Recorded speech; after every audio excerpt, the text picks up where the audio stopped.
pessoal, professor Arthur Damasceno na área. Chegamos para mais um bloco, mais um assunto, mais um tema que nós iremos inaugurar nesse momento.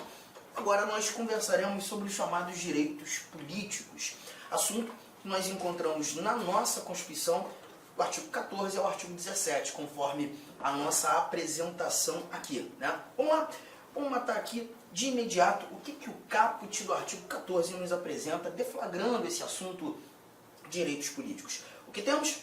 A soberania popular será exercida pelo sufrágio universal e pelo voto direto e secreto, com valor igual para todos e nos termos da lei mediante plebiscito, referendo e a iniciativa popular. Bom, a gente já percebe que na abertura desse nosso artigo 14, desse assunto de direitos políticos, nós temos uma informação que já conversamos um pouco sobre lá atrás, lá nos princípios fundamentais do artigo 1º ao artigo 4º da Constituição, quando tratando dos fundamentos da República Federativa do Brasil, tratando da soberania como primeiro fundamento, né? E o parágrafo único daquele mesmo artigo 1º, ele diz que todo poder emana do povo, que o exerce por meio de seus representantes eleitos ou diretamente nos termos desta Constituição. E aqui a gente verifica essa ideia desse poder sendo emanado pelo povo, por nós, entendendo aqui a soberania popular como prisma, como valor principal dessa abertura dos direitos políticos. A soberania popular será exercida pelo sufrágio universal. O sufrágio é justamente a ideia da eleição, né? Ou melhor, do formato que nós temos para a escolha dos representantes e gestores por meio das eleições. O sufrágio nada mais é do que essa capacidade que nós temos de participar da estruturação da vida política do Estado. De novo, o sufrágio nada mais é que essa capacidade que temos de participar da estruturação da vida política do nosso Estado. Então, nós participamos votando e sendo votado, né? Então a gente verifica claramente aqui essa capacidade que temos de determinar o destino da nação, escolhendo aqueles que estarão emanando o nosso poder de maneira indireta. Esse sufrágio, conforme dispõe a leitura do artigo 14, ele é universal, pois todos os que participam apresentarão voto de valor igual, né? E o voto direto secreto, a gente está verificando aqui a capacidade que temos de escolher diretamente, de emanar o nosso poder diretamente, mas ainda temos, nesse mesmo artigo 14, 3 outros instrumentos aqui apresentados, além do voto, que também deflagram essa capacidade que temos de emanar o nosso poder de maneira direta. É o que a gente chama de democracia participativa. O plebiscito, o referendo e a iniciativa popular. É muito importante que saibamos diferenciar esses 3 elementos. Muito importante que saibamos perceber o que é plebiscito, o que é referendo, quando esses 2 instrumentos acontecem e, por fim, o que seria a iniciativa popular, que tipo de participação é essa que temos a capacidade de ali estar, né, por meio dessa iniciativa. Vamos lá, a gente trabalha isso aqui agora, estou jogando aqui a nossa tela em branco e já começo te mostrando o Congresso Nacional, o desenho do nosso Congresso Nacional, o desenho do nosso Congresso Nacional, e vai mostrar para a gente a formação do ato. Tá? Eu estou colocando Congresso, gente, mas justamente para tratar do plebiscito, melhor, para tratar do referendo, desse lado, para tratar do plebiscito, deste outro lado, e entender que tanto o referendo quanto o plebiscito são participações populares. Participações populares. O detalhe é que quando nós verificamos a participação popular em sede de plebiscito, a participação popular em sede de referendo, nós teremos uma participação ou participações populares que acontecerão em momentos distintos. O plebiscito, ele acontece sempre antes da formação do ato, por isso entender ser uma participação popular prévia à criação daquele ato normativo. Já o referendo, uma participação popular posterior à formação do ato. Arthur, o que significa isso? Significa que muitas vezes, quando o nosso Congresso Nacional busca criar um ato normativo, alterar legislação, alterar a própria Constituição, criar lei nova, nós seremos consultados. E quando você é consultado antes da formação desse ato, nós teremos o plebiscito. Vou te dar um exemplo. No dia 21 de abril de 1993, provavelmente alguns de vocês lembram disso, o eleitorado nacional participou de um plebiscito. Nesse plebiscito nós tivemos a oportunidade de manter o Brasil em sua forma de governo como uma república, nós tivemos a oportunidade de mudar para a monarquia. Da mesma maneira, naquele mesmo plebiscito, nós também fomos consultados em manter o Brasil em seu sistema de governo como presidencialista, mas poderíamos ter alterado para um parlamentarismo. Esse plebiscito aconteceu. Perceba, a sua Constituição de 1988, ela traduz o Brasil como republicano, ela traz os instrumentos de um presidencialismo, mas se porventura, naquele plebiscito de 1993, nós tivéssemos alterado, não, o Brasil, a gente não quer mais república, não, a gente quer uma monarquia. Nós não queremos mais um gestor sendo presidente, ou o chefe de Estado sendo presidente, não sei como isso será conjugado, nós desejamos ter um rei aqui no Brasil. Trocamos a república para a monarquia. Certamente a sua Constituição teria sido alterada. A Constituição hoje, se porventura a nossa resposta tivesse sido sim a essa alteração, a sua Constituição traria informações sobre o rei. Se porventura trocássemos o presidencialismo para o parlamentarismo, nós teríamos recomendações sobre o nosso parlamentarismo ou o nosso parlamento.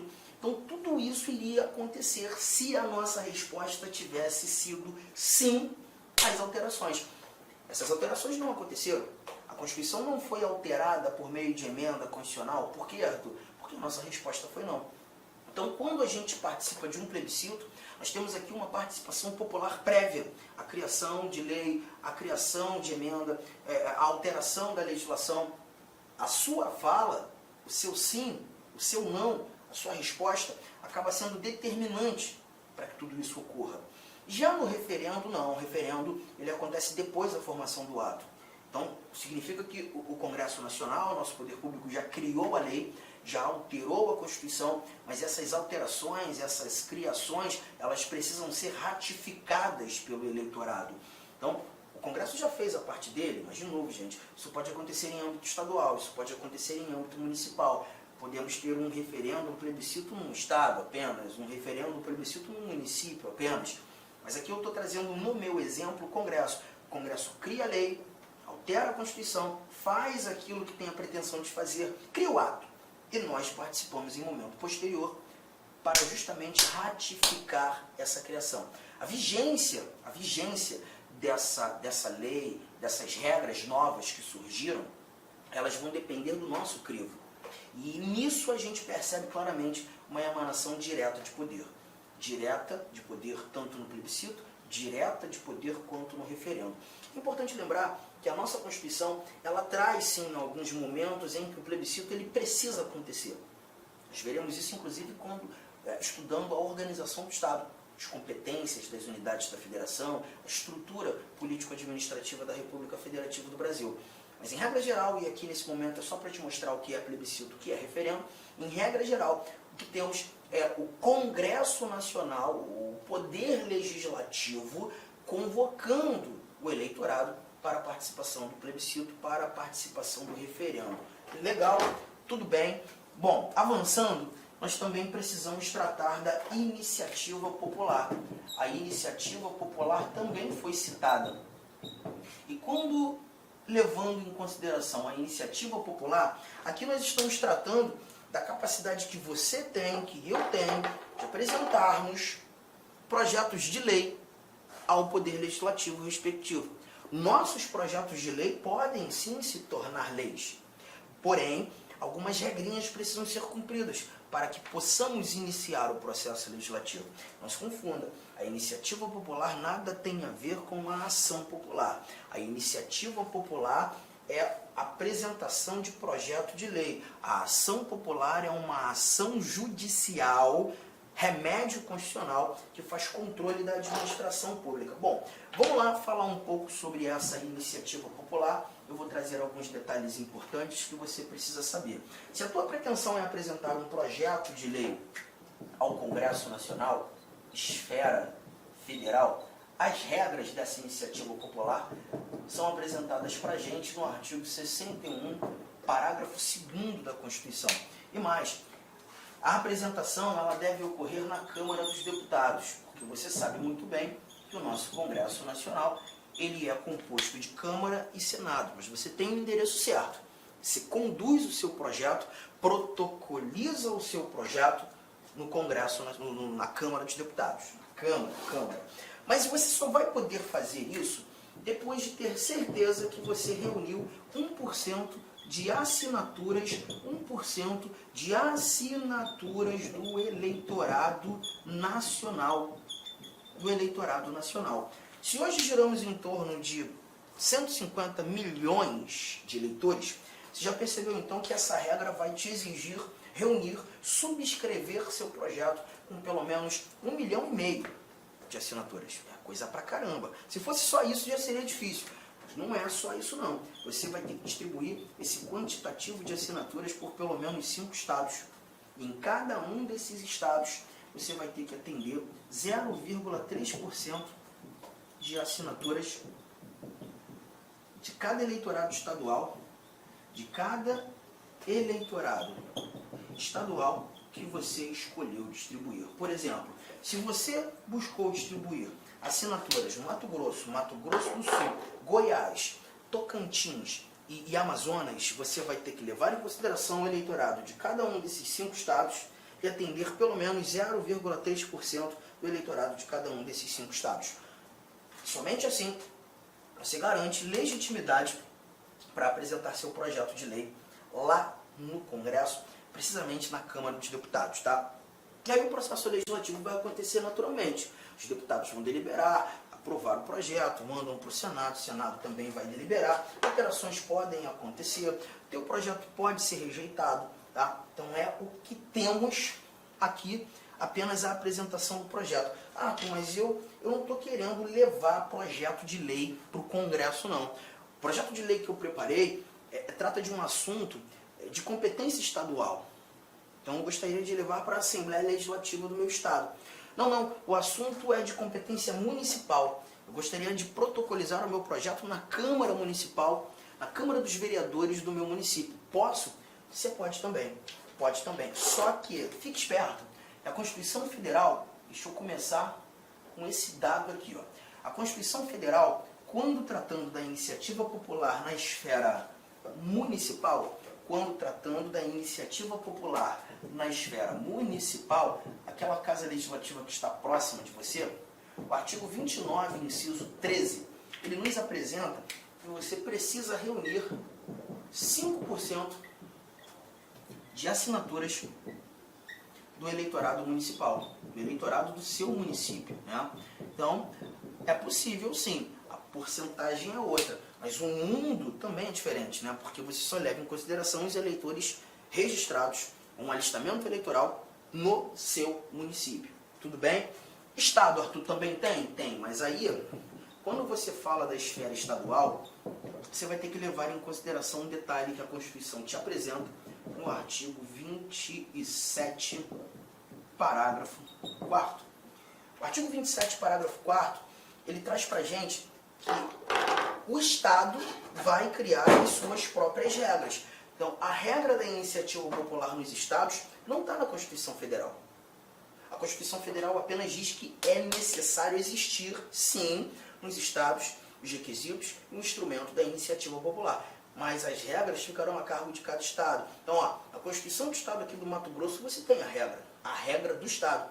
Mas essa regra pode ser diferente da regra do Mato Grosso do Sul, assim como pode ser diferente da regra do Estado do Rio de Janeiro, e assim por diante. Né? A única coisa que nós encontramos aqui é que a Constituição Federal determina que essa iniciativa popular seja um instituto de reprodução obrigatória. Ou seja, nós temos a necessidade, sim, que esse assunto seja apresentado na nossa Constituição, ou melhor, nas nossas constituições estaduais. Legal? Então, gente, com isso nós escutamos pelo menos esse nosso caput do artigo 14 e os seus incisos. E aí agora a gente já começa a conversar mais um pouco sobre os nossos direitos políticos. Bom, quando você fala de direitos políticos, a ideia do sufrágio, que é a ideia da participação popular na estruturação da vida política do seu Estado, O sufrágio, ele vai depender do indivíduo alcançar, atender as capacidades que estão inseridas no âmbito dos direitos políticos. A capacidade ativa e a capacidade passiva. A capacidade ativa está aqui na nossa tela. Capacidade ativa. E quando você fala de capacidade ativa, você fala apenas do poder votar. Do poder votar. Perceberemos que nem todo indivíduo é habilitado para exercer o voto. Para o exercício do voto, para o alistamento eleitoral, a necessidade de se atender a essas regras que estão aqui. Deixa eu lançar a listabilidade. A listabilidade é o que a gente entende ser a capacidade ativa no âmbito dos direitos políticos. Como o indivíduo passa a ser alistável? Olha, o alistamento eleitoral e o voto são, inciso primeiro, obrigatórios para os maiores de 18 anos. Então, se eu completei 18 anos, eu já tenho a obrigação de exercer o voto. Tá? Facultativos para quem? Analfabetos. O analfabeto, ele vai ter sempre o exercício facultativo do voto, independentemente da idade que ele tenha. Fez 18, 25, 35, 45, enquanto se mostrar analfabeto, ele está na faculdade. Só que antes dos 18, a gente percebe, olha o que diz aqui a linha C. Antes dos 18, maiores de 16 e menores de 18 já terão a oportunidade do alistamento eleitoral. Então a gente percebe que se aquele jovem rapaz de 16 anos, ele pode ter o seu título de eleitor. Ele vai ter a oportunidade de votar, mas facultativamente. Tá? E após os seus 70 anos, depois que ele viver toda a vida, a partir dos 70, o voto voltará a ser facultativo. Um ponto muito importante, Arthur, meu filho tem 16 anos de idade, ele fez o alistamento eleitoral, por exemplo, ano passado, e esse ano ele já está comentando aqui que ele não deseja votar, mas ele já tem o título de eleitor, mas ele vai completar 17 anos esse ano. Se ele já tem o título de eleitor, mas ainda não atingiu os 18, ele vai ser obrigado a votar? Não. Perceba, o alistamento eleitoral e o voto são facultativos para os maiores de 16, menores de 18. Ainda que ele não tenha alcance, ainda que ele já tenha um alistamento eleitoral, já tenha o título de eleitor, mas se ainda não completou 18, ele não é obrigado a exercer o voto. Ele não é obrigado a exercer o voto. Firmeza? Aqui, então, tratamos da alistabilidade, o início desse nosso bate-papo sobre capacidade ativa. O próximo slide vai te mostrar que essa alistabilidade encara algumas restrições. Olha o que temos aqui no nosso parágrafo 2º. Olha ali, ó. Não podem alistar-se como eleitores os estrangeiros e durante o período do serviço militar obrigatório os conscritos. Então esse nosso parágrafo 2º aqui, ele vai trazer para a gente aqueles que são inalistáveis. A inalistabilidade nada mais é do que uma restrição à alistabilidade. Determinados indivíduos não terão a oportunidade de exercer essa capacidade ativa. Quem? Os estrangeiros. É o primeiro. Estrangeiro não vota no Brasil. Estrangeiro não pode ser chamado de cidadão. E, gente, cuidado. Nós já falamos sobre isso, mas eu vou voltar a trazer essa informação. Guarde uma coisa. Nem todo brasileiro é cidadão. Nem todo nacional é cidadão. O conceito de nacionalidade refere-se ao vínculo que liga o indivíduo a um Estado, apenas, fazendo desse indivíduo brasileiro nato ou brasileiro naturalizado. A cidadania, para ser exercida por um brasileiro, tem que ser brasileiro para exercer a cidadania, ela vai exigir o alistamento eleitoral.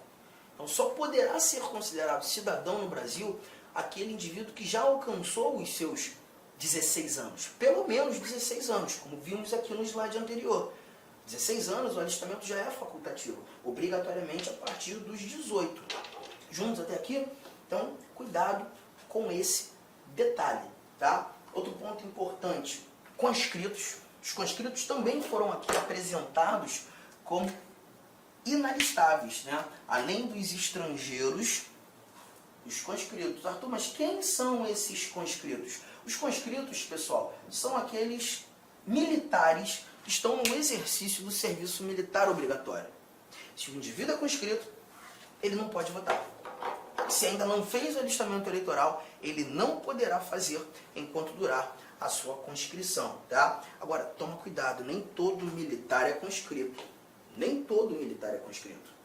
De novo, os conscritos são aqueles que estão no serviço militar obrigatório. E sala de aula muitas vezes me pergunta, Arthur, essa conscrição ela dura quanto tempo? A minha resposta é, a conscrição ela vai durar o tempo da obrigatoriedade. A partir do momento que o serviço militar deixa de ser obrigatório, ele deixa de ser considerado conscrito e já terá a oportunidade de exercer o voto, tá? Então nem todo militar é conscrito. Aqui essa restrição atinge apenas os conscritos. E sabe por que eu estou dando muita ênfase a esse assunto? Porque eu já vou fazer um link aqui. Um link bem importante. Olha o que nós temos no parágrafo 8º. Do segundo, você vai dar um pulo comigo lá no parágrafo 8º. O parágrafo 8º, ele traz pra gente informações sobre militares. Ele diz assim, ó, o militar alistável é elegível, atendidas as seguintes condições. A primeira delas, se esse militar contar menos de 10 anos de serviço, ele deverá afastar-se da atividade. Se contar menos de 10 anos. Então sabe aquele teu amigo que é cabo da aeronáutica, ele tem 8 anos de serviço, 8 anos de carreira militar, mas quer porque quer ser prefeito lá do município que vocês moram, né? É importante que você fale para ele, meu amigo, ó, se eu fosse você, eu examinaria lá o artigo 14, parágrafo 8º da Constituição, e trata justamente de militares que estão na sua condição, aqueles que contam com menos de 10 anos. Menos de 10 anos. E se ele conta menos de 10 anos, a Constituição determina que ele deverá afastar-se da atividade. E é muito importante lembrarmos que o afastar-se da atividade não é pedir uma licença, não. É pedir a baixa. Ele vai ter que deixar de ser militar. Que isso, Arthur? Perfeitamente. Mas aí vamos lá. Ele abre mão da carreira, deixa de ser militar, faz sua filiação partidária, concorre ao cargo eletivo, chegando lá nas eleições ele não vence. E aí, como é que fica?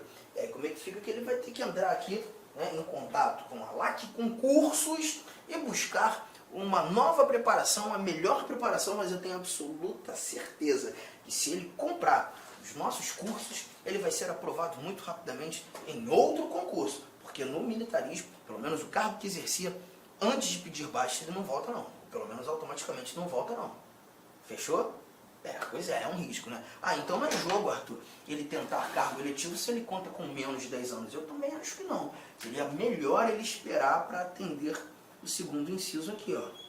Se contar mais de 10 anos de serviço, ele será agregado pela autoridade superior. Então perceba, ele será agregado pela autoridade superior. Quando a gente fala do ser agregado pela autoridade superior, ser agregado pela autoridade superior, nós estamos falando agora sim de uma licença. Ele tem ali a sua licença, será agregado pela autoridade superior e se eleito, se ele for eleito, deixa eu trazer aqui,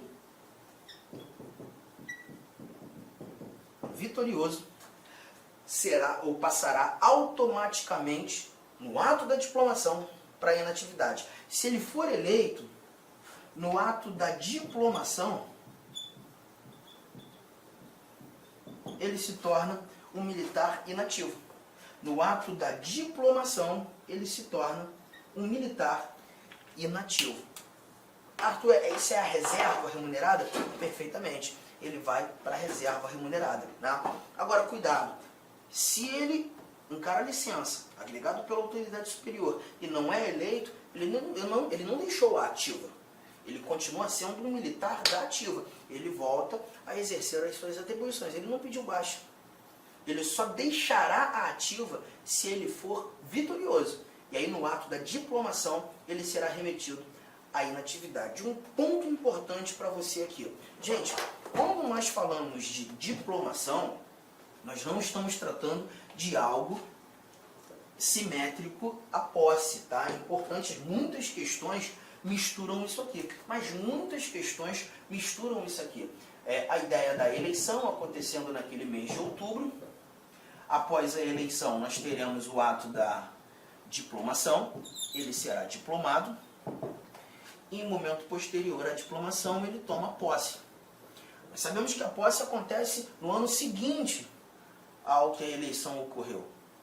Mas a diplomação ela acontece dias após as eleições. Em regra geral, a diplomação acontece na segunda quinzena do mês de novembro. Tá? A eleição acontece no mês de outubro e a diplomação acontecerá no mês de novembro. E é justamente nesse momento, no mês de novembro, que esse indivíduo será remetido à inatividade. Legal? Não é posse, é diplomação. Cuidado, porque tem muita questão que mistura isso. Tá? E olha, a diplomação ela não é citada apenas aqui. A diplomação ela não é citada apenas aqui. A diplomação também vai ser citada em outros momentos. Vamos lá, vamos matar logo isso também. Parágrafo 10. Parágrafo 10 traz o seguinte, prestem bastante atenção nesse nosso parágrafo 10. Ele diz que o mandato eletivo poderá ser impugnado ante a Justiça Eleitoral no prazo de 15 dias, contados da diplomação. Contados da diplomação.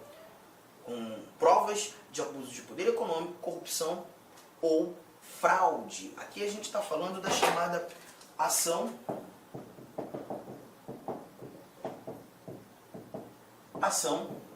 de impugnação de mandato eletivo.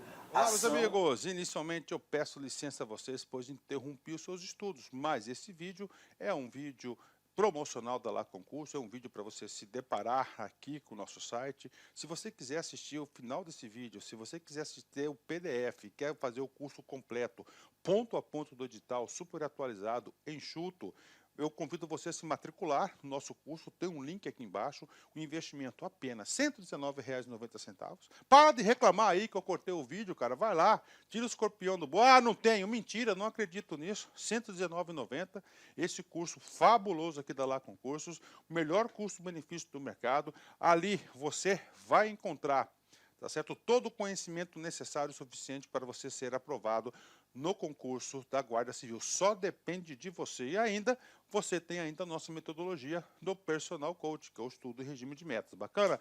Vamos lá, vem estudar com a gente aqui na Lá Concurso. Forte abraço, fique com Deus. Tchau, tchau.